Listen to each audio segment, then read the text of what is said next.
Mountain Engine.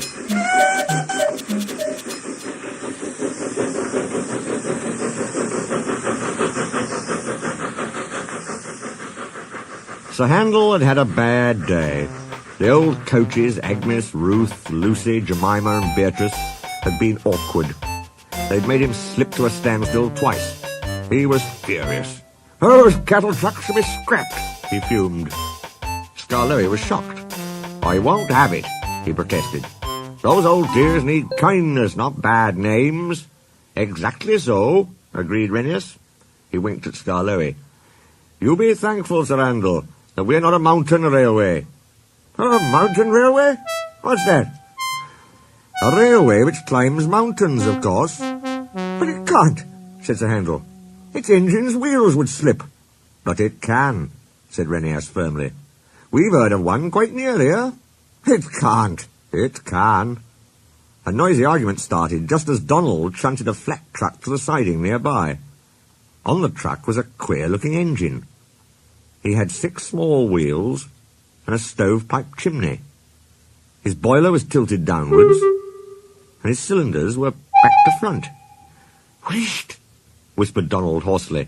"Dinna wake the wee engine. It's tired he is. He's away back from England after being mended. You ken how it is." "We understand, but who is he?" "He's called Culdee, after the mountain his railway climbs." "Well, did you ever?" exclaimed the 2 old engines.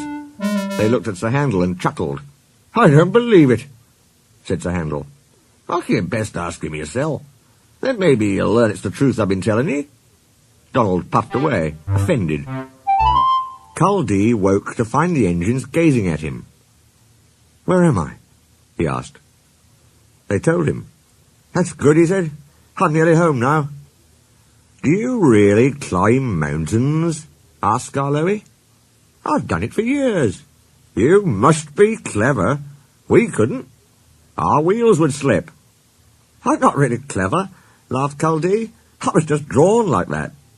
"Like what?" "With pinion wheels on my driving axles. They have teeth, you see, which fit into a rack rail.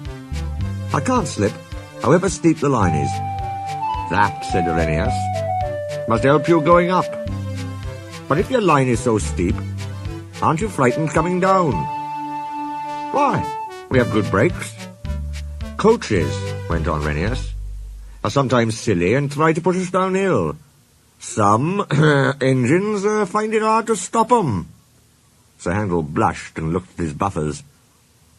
"Our coaches," answered Culdee, "are never silly like that. They know such tricks are dangerous. I've never had that sort of accident.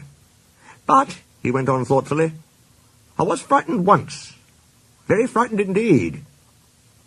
"Please tell us," said all the engines. "One day, long ago, before our line was opened, our drivers made all 5 of us engines stand ready outside our shed. 'The inspector's coming,' they said. 'We don't know which of you he'll choose.' He chose me, climbed into my cab, and made me push 2 coaches to the summit. 'So far so good,' he said.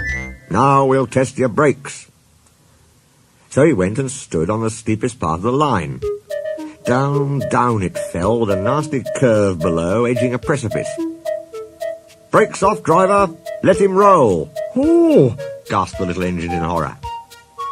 The coaches nudged me. We gathered speed downhill. I was terrified. My driver's hand stole to the brake. "Hands off!" ordered the inspector. Then I remembered. I had automatic brakes. I could put these on myself. Perhaps the inspector wanted to see if I could. They worked beautifully.